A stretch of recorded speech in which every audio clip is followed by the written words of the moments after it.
Promised Land. Lesson 4, the diaspora. And before you ask, diaspora is the dispersion or spread of a people from the original homeland, people who have spread or been dispersed from their homeland. The diaspora is the dispersion of the Jewish people beyond Israel, and they've been scattered many times. And we have started, in fact, where I want to get us started tonight, who does the land on which modern-day Israel sits belong to? Something that, with our study here, of course, it has to do with starting with Abraham, the Abrahamic covenant, and the land that he promised to Abraham's descendants after him. And so I put these two maps back up. You might get tired of these maps before this series is over, but that's Abraham's promise. And this is the 12 tribes, roughly, as they settled after they came back from the Exodus from Egypt. And so our starting point, as far as I'm concerned, as believers, is you start with Abraham, because he's the beginning of the covenant that brought the Messiah into the world. And so that's the reason I use that for a starting point instead of starting before or after. I wanted to start with the beginning of the Jewish people that were in that land and the covenant that God made with Abraham and told him, that's the land I'm going to give you. So with that said, last week we got through the Kings. So we'll back up just a little bit and start us on 2 Kings 17:1. If you're looking at the historical section in the Bible for the Jewish people, it's 1 Samuel, 2 Samuel, 1 Kings, 2 Kings, 1 Chronicles, 2 Chronicles, and then it's Ezra, Nehemiah, and Esther. Ezra, Nehemiah, and Esther are referred to as the post-exilic books. That's the books after the exile, when they were exiled and they came back to the land. We'll talk about what happens there tonight, and that's where I want to kind of take up. So 2 Kings 17:1, it said, in the 20th year of Judah's king Ahaz, Hoshea, son of Elah, became king over Israel in Samaria and reigned 9 years. He did what was evil in the Lord's sight, but not like the kings of Israel who preceded him. So he was bad, but he wasn't as bad as the ones before him, is kind of what they're saying. Then the third verse says, Shalmaneser, king of Assyria, attacked him, and Hoshea became his vassal. Basically, he says, you're still king, but you have to pay tribute to me. You have to listen to what I say. So he's not really the king, but he is the king. So, and paid him tribute money. But the king of Assyria discovered Hoshea's conspiracy. Now, follow what it says here. He had sent envoys to So. So is a name. That's not So like in the English language. That's the So who was the king of Egypt. He was dealing with what it tells us here. He was secretly working with the Egyptian king to see if they could rise up against his captors and set him free, which were the Assyrians. And so, of course, it says the Assyrian king up here, Shalmaneser, the king of Syria, discovered that. And it says, therefore, the king of Assyria arrested him, put him in prison. Then the king of Assyria invaded the whole land, marched up to Samaria, and besieged it for 3 years. Now, it was laid siege there for 3 years. In the 9th year of Hoshea, the king of Assyria captured Samaria. Now, this part, let's see what it says. It says, he deported the Israelites to Assyria and settled them into Halah, and by the Habor, Gozan's river, and in the cities of the Medes. That was about 722 BC, what I mentioned last week. So he took the northern kingdom, which was called Israel, the 10 northern tribes, and took them into captivity. But Judah was still, it didn't take Judah, didn't conquer Judah at this time. The Assyrians didn't. Well, I decided to put a chart up here to kind of put it in a form where we could see what was happening. And back in 1792 BC, or about that time, Hammurabi became king of Babylon and begins forging the empire. Then if you come down here in 1750, Hammurabi dies, leaving his code of laws as the chief legacy. If you ever heard the Code of Hammurabi, that was the first, most extensive law code that was written, one of the very first ones, the most extensive ones. I think there was 282 laws, something like that. And so that's what it's talking about, leaving his code of law as his chief legacy. Then up here at 1595, the Hittites descended from the north and conquered Babylon. Then down here, because you see, Babylon was he started the empire there, and he died, and then the Hittites come in and conquer Babylon. Then down here in 1120 BC, Nebuchadnezzar I, that's not the one in the Bible, that's his ancestor, Nebuchadnezzar I takes power and launches a brief Babylonian revival. So in other words, the nation comes back to life again. And then in 900 BC, it says the Assyrians emerged as the dominant force in Mesopotamia and the surrounding lands. So the Assyrians they conquered the Babylonians, they conquered everybody around them, and they were the big boys on the block. And then in 689 BC, King Sennacherib of Assyria destroys Babylon, which is later rebuilt. So you see,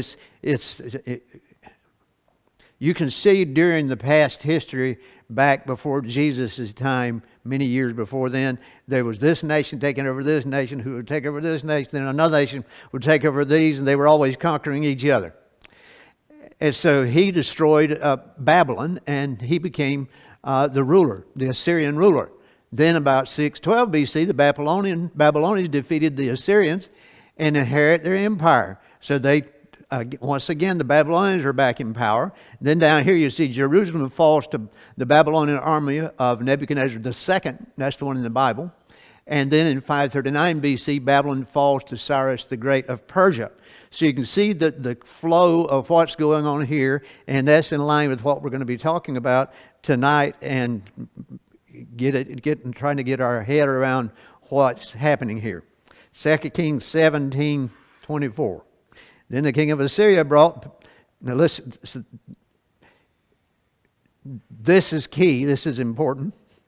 Then the king of Assyria brought people from Babylon, Cuthath, Ava, Hamath, and Sepharvaim, and settled them in place of the Israelites. So, what do we have before then? We have Assyria comes in, and they conquer the northern kingdom, and they take some, and when Hoshea was plotting against the Assyrian king, he comes in and he takes, this time he conquers them completely, and then he takes some of the people out of northern Israel, the 10 northern tribes, and takes them into captivity back in other countries, and then he sends other people to inhabit this land. And look at the places that it said that it was. And if you look, you can see those in here. You don't have to try to see them, but you can see all those in here. And this is basically what the Assyrian Empire looked like. 824 BC is here in the dark, and then 761 BC, it was all of this area. So they, so far as the Eastern world was at that time, the Middle East, they controlled all of it. They controlled the whole world so far as that goes. But if you'll notice something down here, I don't know if you can see it good from there, but this spot here is yellow. It's not green like the rest of it, because that's Judah. The Assyrians never conquered the tribe of Judah, which is the two southern tribes of Israel, Benjamin and Judah, and referred to as Judah. They had not conquered them. So, I got another map. It shows the same thing except less names, and you can see still we have Judah over here that has not been conquered, and this is the Assyrian Empire. And it shows here, this is in Isaiah's time, 745 to 701 BC. So this is what the land looked like. So this area here, this is where Israel is today. So what were the people that were in this kingdom at this time? They were the Hebrews in Jerusalem and they were the different mixed peoples, and some of the people that were still left in the northern kingdom that were mixed together in this area. And one of the things I've always heard for years, and one of the things that they say is true, is the Jews looked down on the Samaritans because the Samaritans were of mixed race. And that's one of the reasons, because they brought people in from other places to dilute their bloodline so they wouldn't have to worry about conquering them again. So this land is still, at this time, this is all part of Assyria. It's not called Israel this time because Assyria conquered them. But where are the people? There's some of them here, some of them up in Assyria. So I got another map to help. This kind of shows you, is this purple or is that lavender? Or what color is that? It's purple. We'll call it purple. Okay. That purple line is the Assyrians take the Israelites captive. So you see it could disperse them all around the Tigris River, down here in Nineveh and different places, carried them there. Then the green line here is this when the Babylonians take the tribe of Judah and Benjamin, which was called Judah, and carry them back over here to Babylon. Then the Assyrians take the Gentiles. So here this line represents them taking people back from this part of the country over into where Israel is today. Is that confusing? So anyway, you can see what's happening here, and the point we're getting at is, who does this land belong to that is here? At this time, when it gets down to, let's see what I got next, circa 626, 609 BC, Babylon conquered Assyria. Okay, so Babylon comes in and they conquer the Assyrian empire and take everything that belonged to them. Now we'll follow through. 2 Kings 25:6. The Chaldeans seized the king and brought him up, talking about the Jewish king, the king of Judah, brought him up to the king of Babylon in Riblah, and they passed sentence on him. They slaughtered Zedekiah. This is Zedekiah. They slaughtered Zedekiah's sons before his eyes. Finally, the king of Babylon blinded Zedekiah, bound him in bronze chains, and took him to Babylon. So he could not rebel anymore because he took him captive. Then you go down to the 9th verse. He burned the Lord's temple, the king's palace, and all the houses of Jerusalem. He burned down all the great houses. The whole Chaldean army with the commander of the guards tore down the wall surrounding Jerusalem.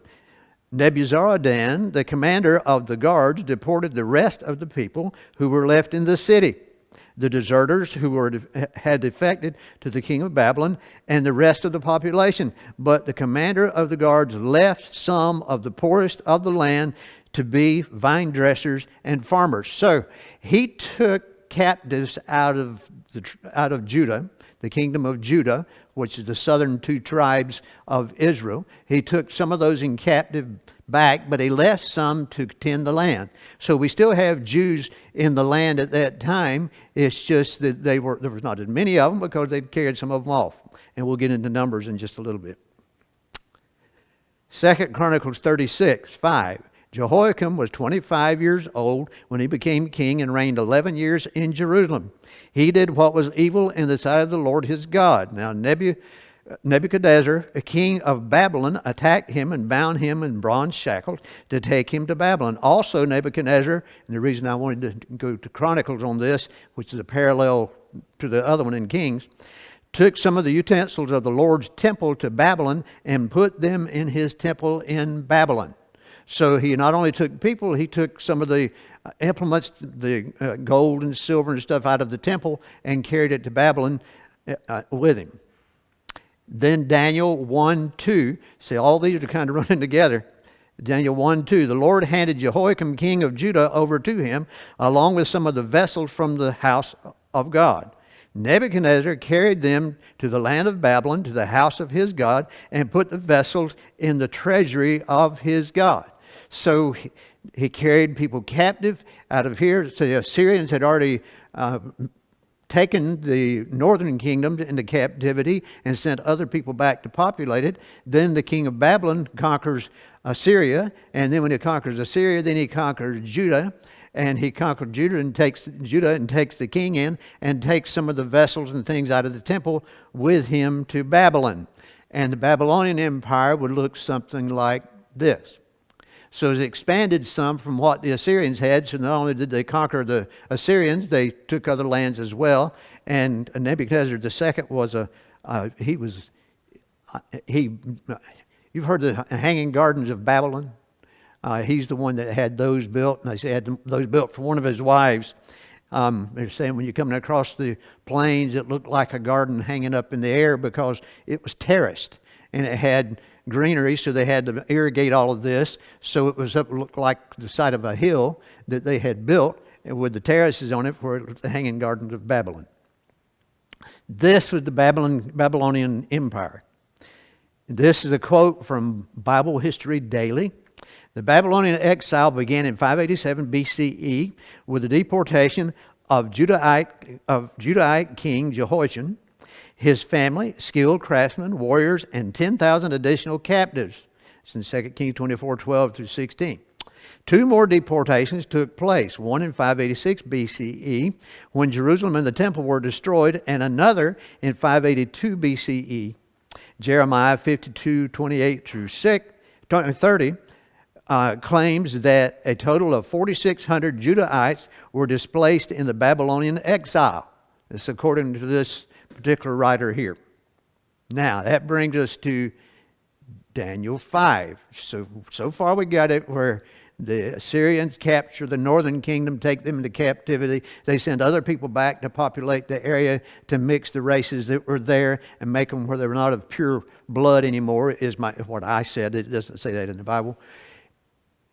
Then the Babylonians come in and conquer the Assyrians and take all their possessions, and they come in and conquer Jerusalem and all of Judah and takes them captive as well. And when you're reading in the book of Daniel, Daniel is one of the captives that was carried in there, as well as Shadrach, Meshach, and Abednego.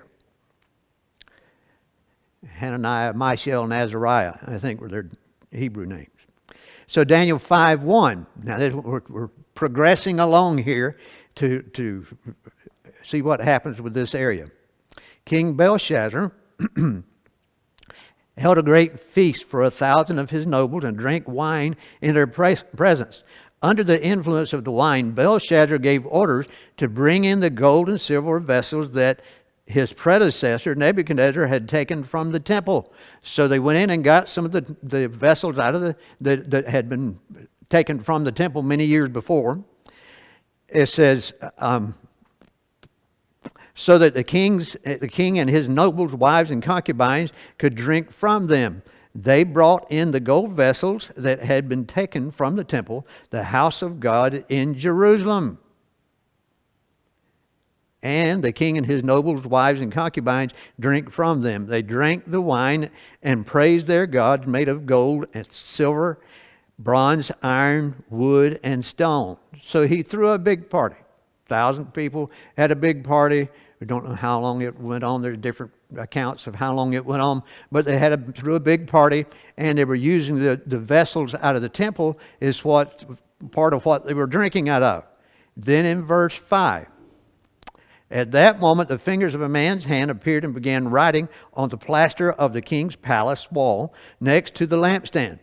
As the king watched the hand that was writing, his face turned pale, and his thoughts so terrified him that his hip joints shook and his knees knocked together. He was scared.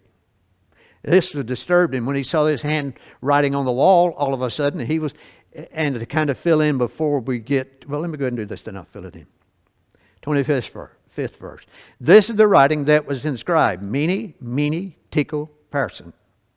This is the interpretation of the message. Mene means that God has numbered the days of your kingdom and brought it to an end. Tekel means that you have been weighed in the balance and found deficient.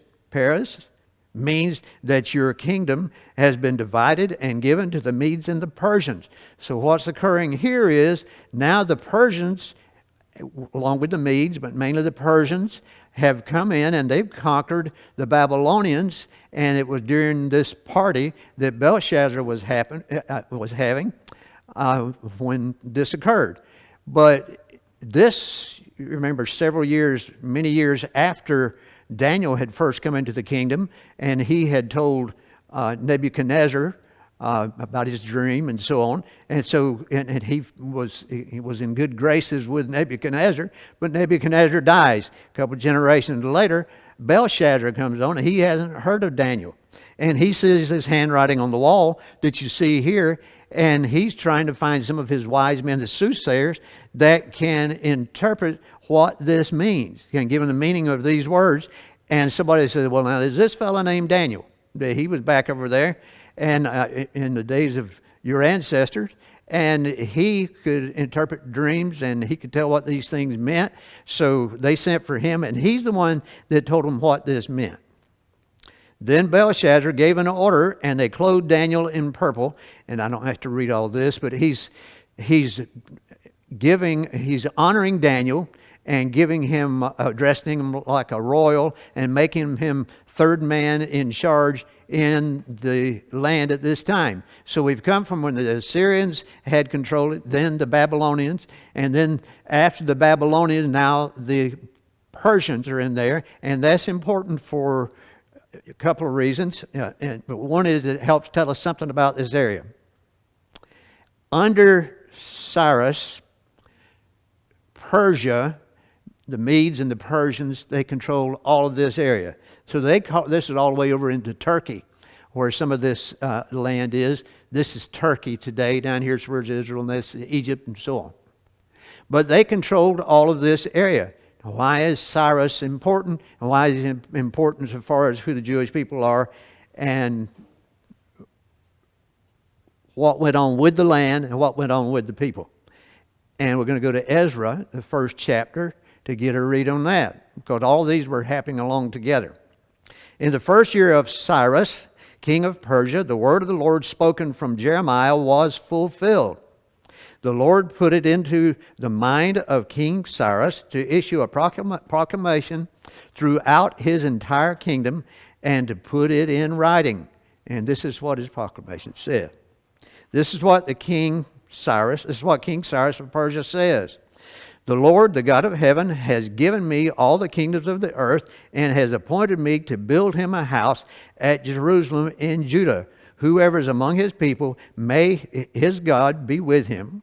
And may he go to Jerusalem in Judah and build the house of the Lord, the God of Israel, and God who is in Jerusalem.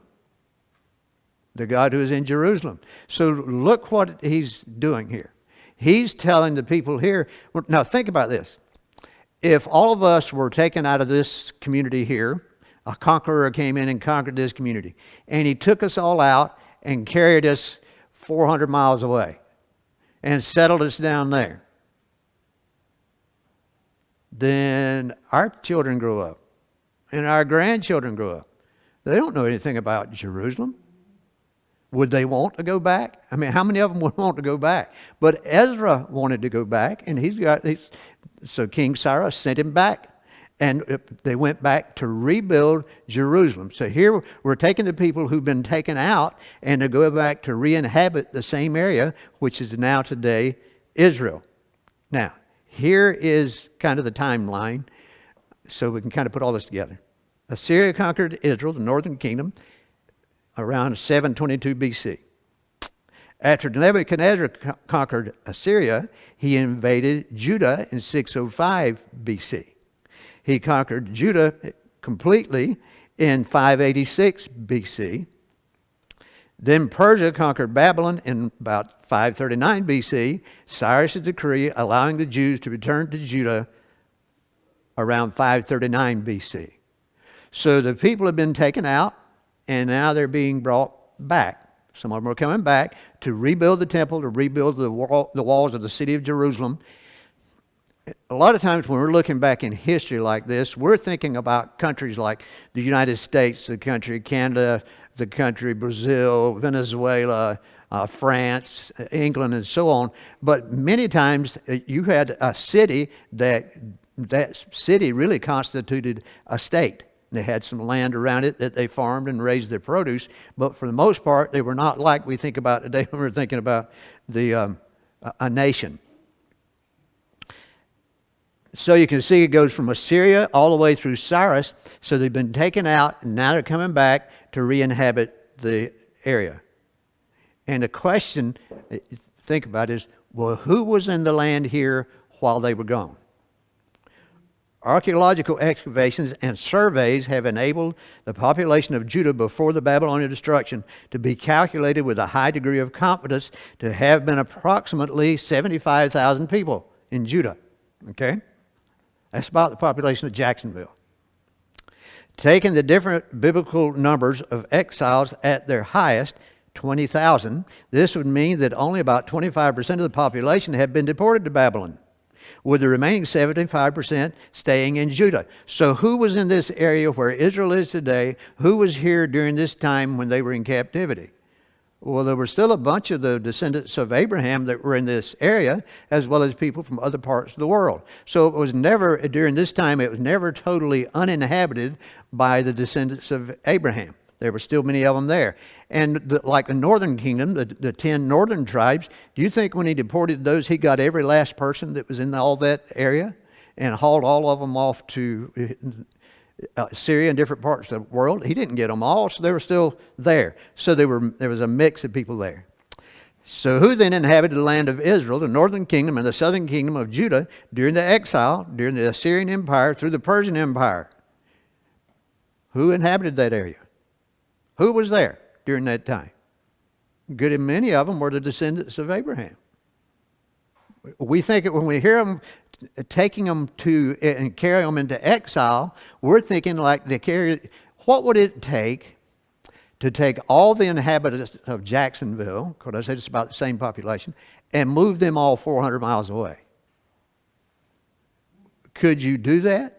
Is there any way you can make sure you rounded them all up? So some of them were still here. So there were different peoples in this area. Who was not there?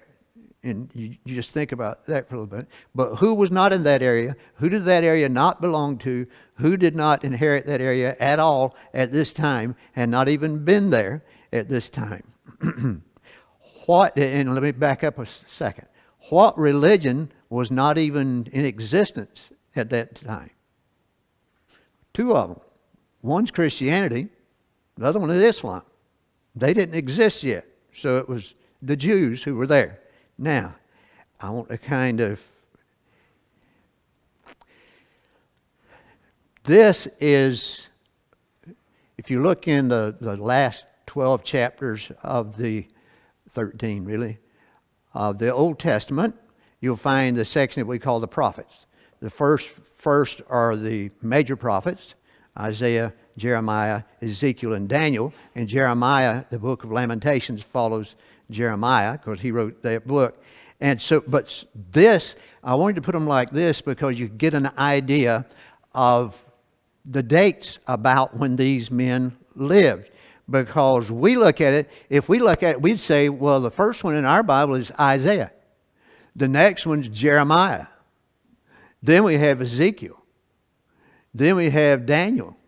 So they're not written they're not put in our Bible in chronological order, not put according to date of when they prophesied or when they lived. And then when you go down to the minor prophets, after you get past Daniel, our one that follows Daniel is Hosea. You got Hosea, Joel, Amos, Obadiah. Where is he? Obadiah, Jonah, Micah, Nahum, Habakkuk, Haggai, Zechariah, and Malachi. So the only ones that are in the right order are these three. But look at the dates.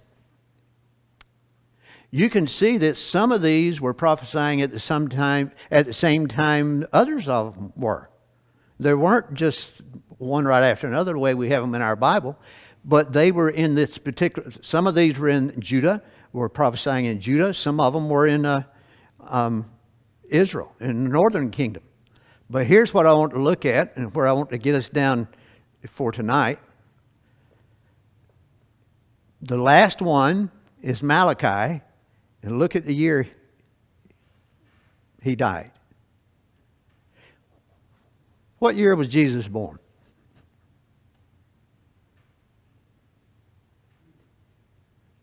Most people, most scholars that I've read after this, they say it was probably around 4 BC. Where do we get our, we say BC and AD, they say BCE and CE, which is before the Common Era and the Common Era. But we use the birth of Jesus is what marks that breaking point between the old and the new. In other words, we're in the year 2023, so theoretically, from the time Jesus was on this earth, it's been 2023 years. I doubt that it's been exactly that because they weren't that good at keeping records. But the point is, look at how much time there was there between the last writings of the Old Testament and the first writings of the New Testament. Let's say that the oldest of the New Testament writings themselves was about 50 or 60 AD, which is what they think. That's over 400 years. There was nothing written, that we didn't have any in our Bibles. We don't have any history of the people of the land or anything else that occurred there. But we know a lot about what happened between here and the New Testament, and that's where we're going to head the next time. So we're going to have to be getting between the Old and New Testament in order to get some of our dating and our direction of where the people were and who was in this area. And we saw the last thing that we see in this is that King Cyrus had decreed that these people come back, and they had come back, and Ezra and Nehemiah were both involved in that. So your post-exilic books are Ezra, Nehemiah, and Esther, because they happened at that particular time period we're talking about when Daniel was still on the earth. And that's when they came back to rebuild Jerusalem and came back to rebuild the temple. Any questions?